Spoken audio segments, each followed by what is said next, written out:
special primary election has been slated for December 5th, with two competing Democratic opponents. The winner will then compete in a special February 13th election against a Republican and Libertarian for the District 72 seat that has been vacant since the unexpected resignation of Republican Alexander Miller on September 1st. Good morning. I'm Ed James, and this is Black Almanac. Candidates attorney Margaret Good and businesswoman Ruta Giuliani join today's discourse right now.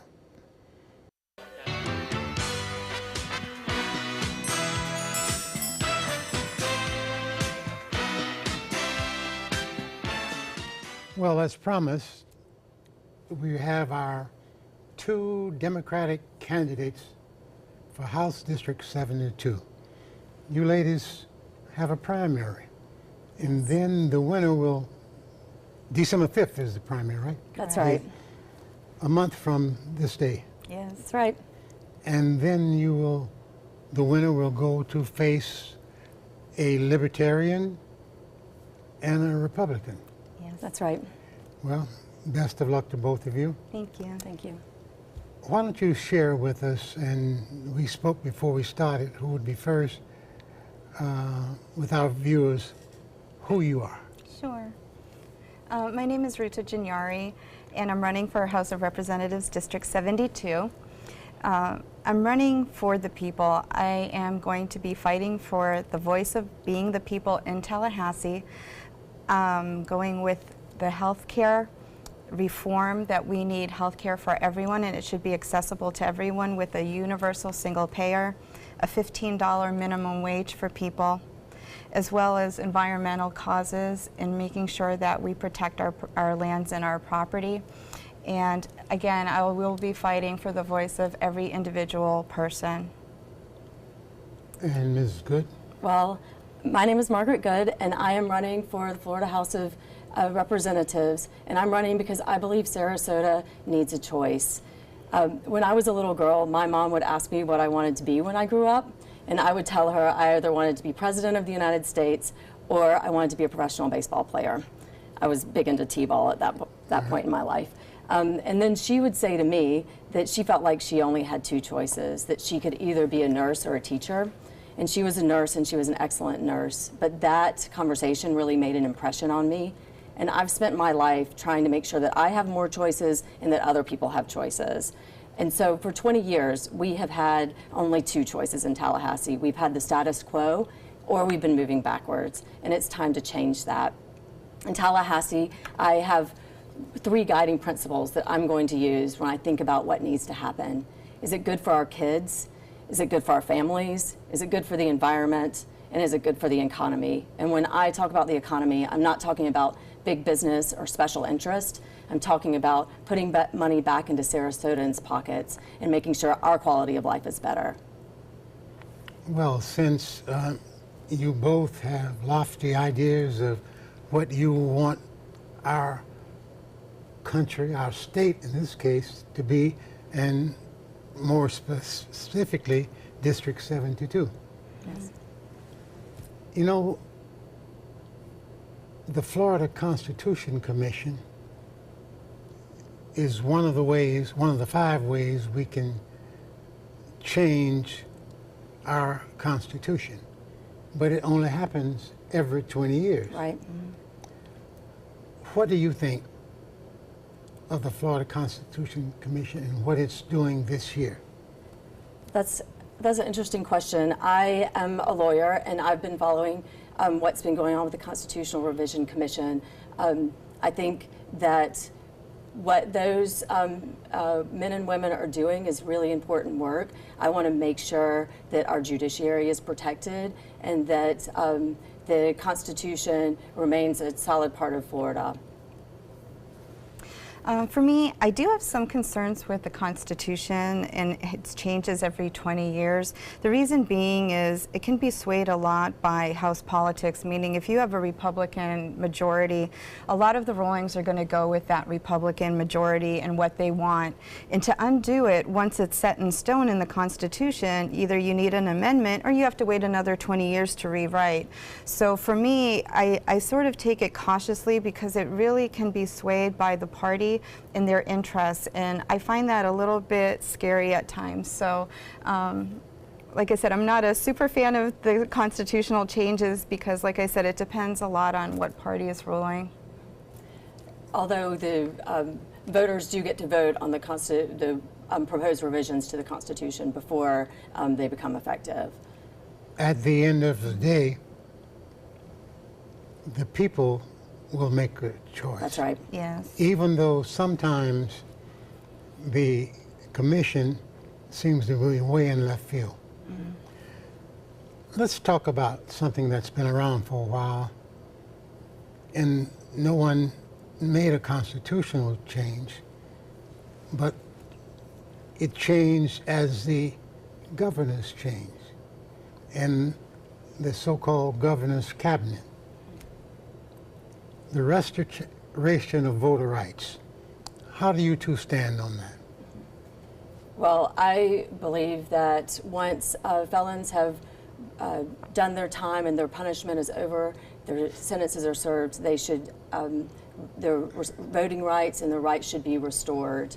I applaud the Democratic parties and the Democratic Party and the other coalitions that are working to make that constitutional amendment a reality.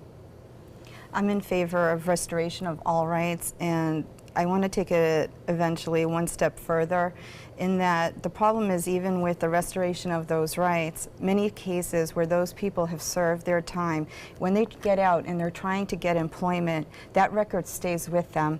And unfortunately then they can't get access to public housing, they can't get student loans. There's issues that happen not only with the restoration of rights, but we have to follow that up in daily life with other things as well. But I am 100% in support of restoring those rights to people, absolutely. Well, from where I sit, it seems that the process is more than restoring the rights, but the process should be, in my opinion, automatic restoring of rights. Yes. When the time has been served. And prior to this administration getting there and changing that, it was automatic. But now they've added tails to it. 5 years for this, 3 years for that. I'm sorry? No, you're right. It used to be a lot easier, and under the current administration, it's much harder. And as I've been out talking to people and asking them to vote for me, I've been surprised at how many people have said, I would love to vote for you, but I can't. I haven't had my rights restored, and it's virtually impossible for that to happen for me. And that's a real issue of fairness in Florida. And I think as far as Florida is concerned, I mean, we're one of only 2 states left in the United States that isn't restoring rights to voters automatically, and we need to catch up, and it's a disgrace on Florida that we have not. The governor makes appointments of X number of people. The House leader does, and so does the leader of the Senate. In this case, like one of you said, they all happen to be from one party. Right. The chairwoman of the Education Committee for the state of Florida also sits on the Constitution Commission. She, this past week, has submitted a proposal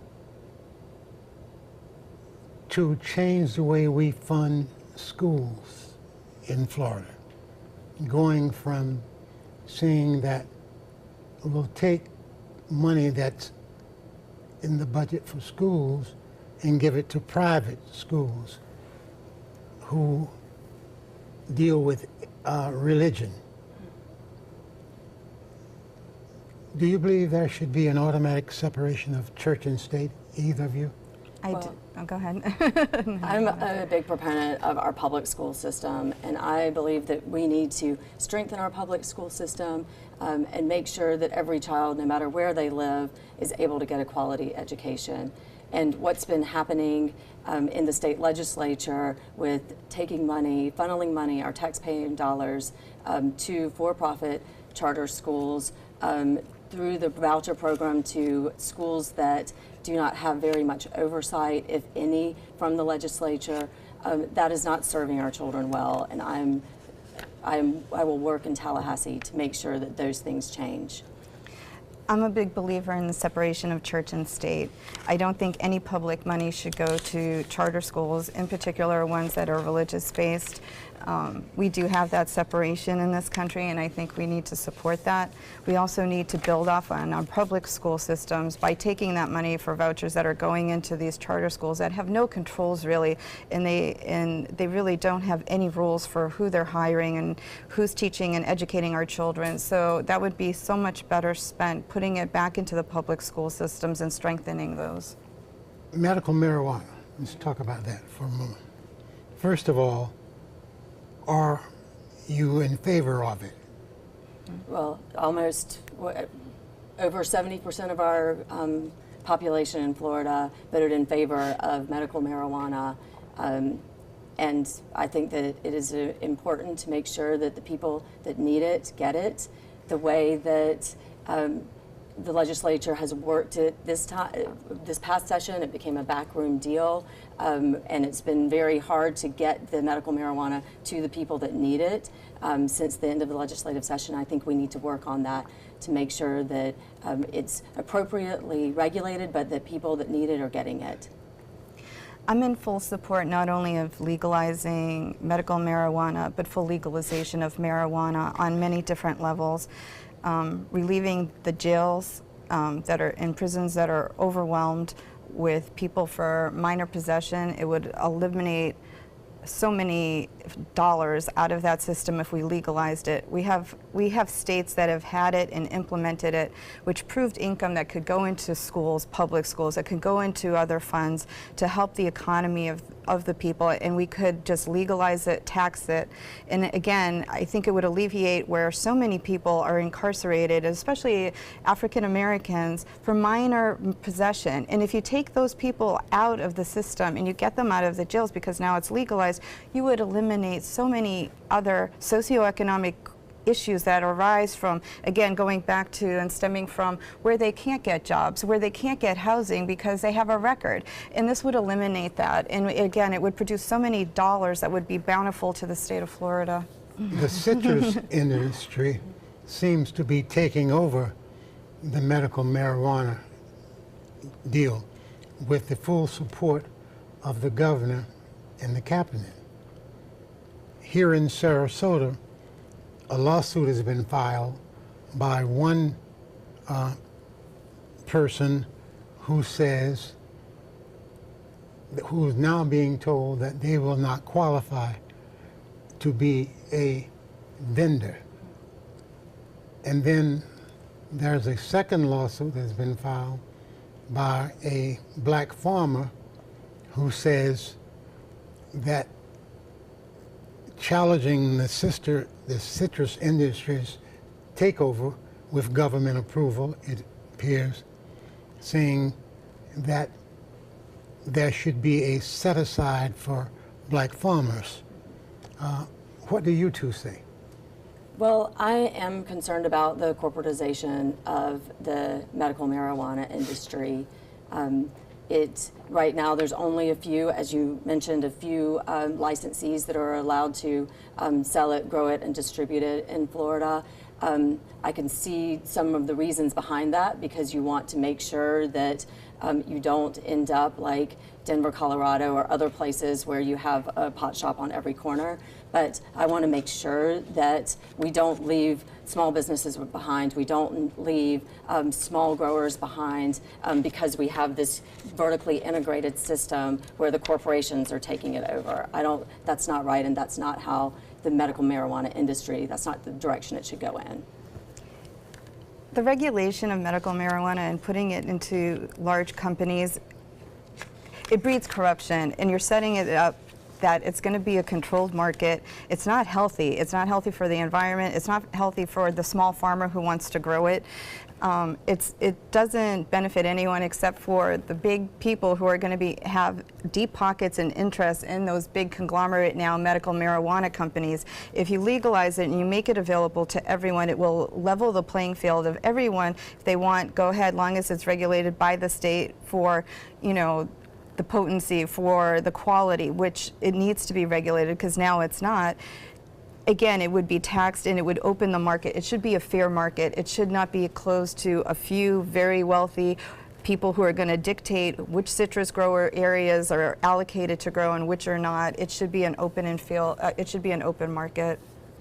Representative Richardson, a gay representative from down South Florida, has pre-filed a bill to eliminate the ban against gays in Florida. Now, before someone out there says, well, they eliminated that in 2015.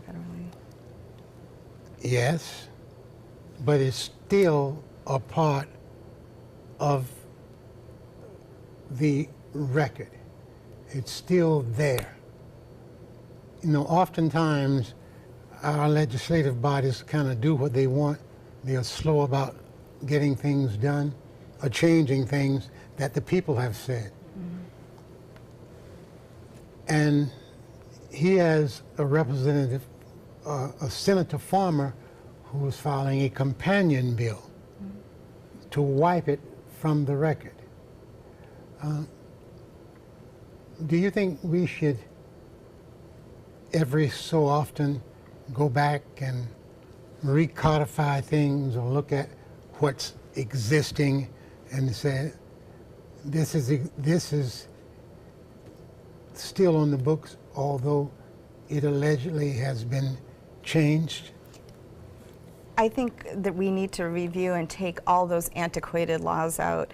We're in the year 2017, and there should be no discrimination against anyone based on LGBT, their sexual preference, on race, on religion, not in this day and age. And I think we do have to go and take those off the books so that there will never be some question that, it's still here somewhere. Eliminate that. I'm for human rights, and these are basic human rights of every single person, and they should be on record that we have human rights and we're not discriminating against anybody for any reason whatsoever. I agree. I'm a big proponent of LGBTQ plus rights. I think we need to make sure that the laws that are on the books are reflective of our society, and our society should not discriminate, and that is one of the most important things that I will bring to Tallahassee, is making sure that our LGBTQ citizens are protected and are given equal rights. What about abortion rights? Separate issue, but still a health issue for some, right. For many. Agree. I was just endorsed by Ruthless Florida, which is an organization that helps pro-choice women get elected. And I believe in the right to choose, and I'm a strong supporter of women's reproductive health rights. I support a women's right to choose. I have my whole entire life. I opened and co-founded a free medical clinic here in Sarasota, Florida, that serves people who have no health insurance. As an alternative, if there's someone who's young or wants to terminate pregnancy, we refer them often to Planned Parenthood to make their decision to get counseling and go forward with whatever choice they want to make. But it is up to that individual to make her decision and her choice. And this is for both of you, specifically for District 72. What do you see that's missing, or the most important issue that you would like to see change or become law for District 72? Well, I think that Sarasota County has some of the best schools in Florida, but Florida has some of the worst schools in the country. And I believe that the everything starts at school with education. And so I want to make sure that Sarasota County schools are the best, not just in Florida, but the best in the nation. And I think that that's something you can do at the state level by making sure that there is funding to our public schools. For me, the biggest thing, I'm running a very grassroots campaign. I'm knocking on doors every day, meeting with people and all over the district. And repetitively, what I keep hearing is Sarasota has no affordable housing, and the wages are too low that we can't even live here anymore, and we can't afford a roof over our home. What I would like to do going to Tallahassee is mandate and enforce that certain percent of affordable housing is allocated and that it is being built, that developers don't override the laws, they don't dismiss them, which they've gotten away with for so long. And I will push for a $15 minimum wage, because currently at the status quo, people cannot make ends meet. In the clinic, I have people coming in, they don't have access to health care. They're getting $8 an hour, the minimum wage, 8, 10 or whatever it is now. They cannot, working 2 jobs cannot make ends meet. We need to raise the minimum wage and give them affordable housing so they can stay here and work here. And that's the biggest shortage I see and shortfall in Sarasota that I'm seeing. How do you feel about the minimum wage? Well, the Florida's minimum wage is $8.10 an hour. I just recently read the United Way's ALICE study that says that in order to just survive in Sarasota, not to thrive, just to survive, and that doesn't mean doesn't mean that you'll be okay if your car breaks down or if you get ill. It costs about $20,000 for a single person. That, if I do the math, is about $10.51 an hour. So we're $2.40 off of a survival wage. The minimum wage needs to be raised. We also need to make sure that we are bringing good jobs to Sarasota and then training people for those jobs. And I think one of the ways you can do that is through great public schools. Let's talk about housing for a few moments. For the middle class and the working class. And they are 2 distinct groups. Yes. And I'm not even talking about the unemployed, Right. who we still see. You ride through the city of Sarasota and you see building after building going up. I mean, the Sarasota that most people moved here for is no longer there. If you're downtown Sarasota now and you want to see the sun, you have to bend way back and look up because of the building. And if you holler out loud, you can hear your voice answer you back. But let's talk about this.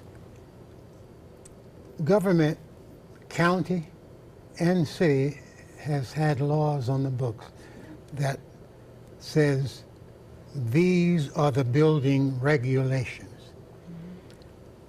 A shyster come along and says to government, if you allow me to expand it 5 stories higher, or closer to the sidewalk, or get rid of some of the parking spaces requirement, I will do this. And the this was, they would do mixed income housing. Yeah.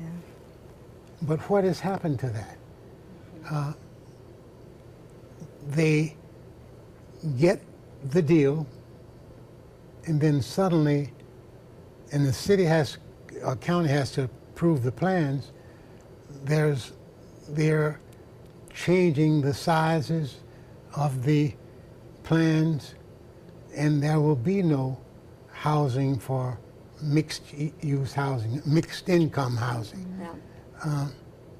How do we get government to do what it says it will do when it's not an election year?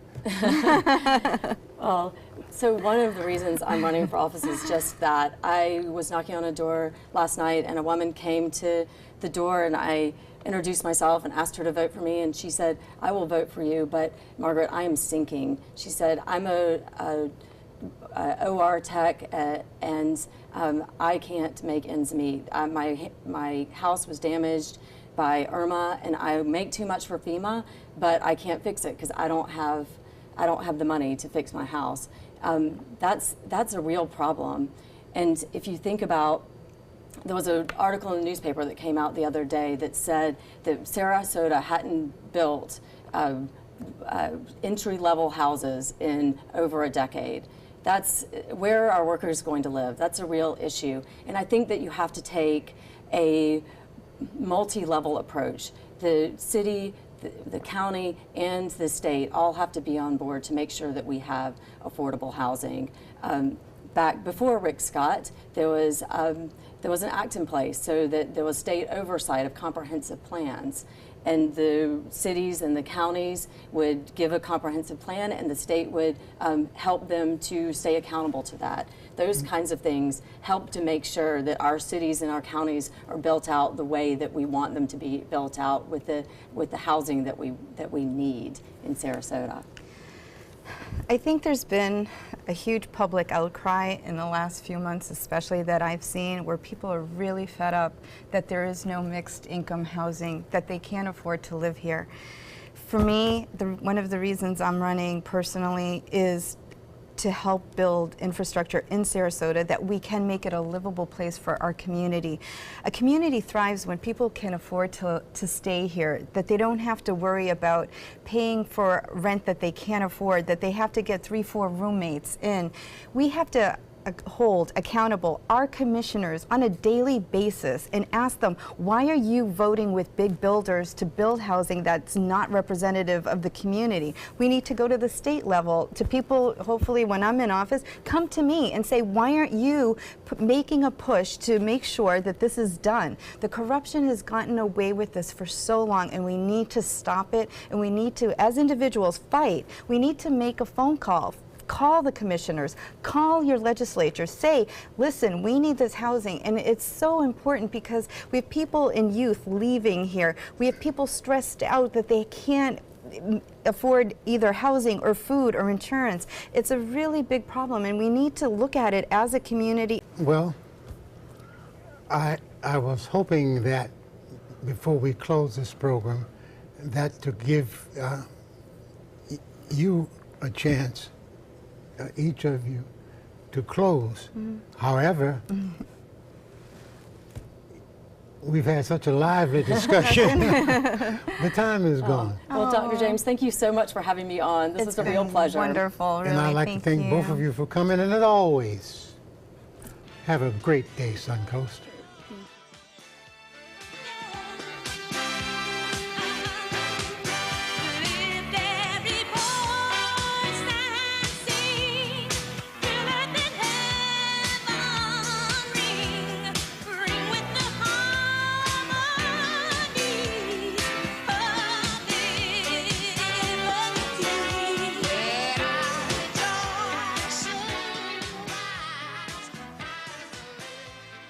Is your mop a dirty, disgusting mess?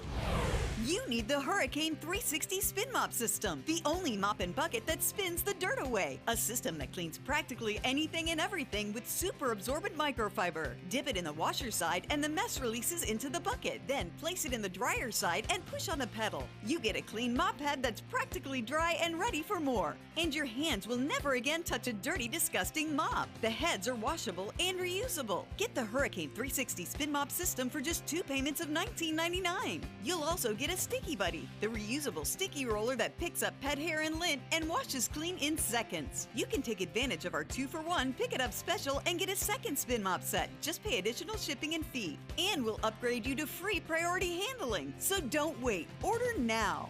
Call 1-800-394-1524 to get your Hurricane Spin Mop double offer. So hurry and call 1-800-394-1524. Call now. ABC 7, the Suncoast's official Florida lottery station.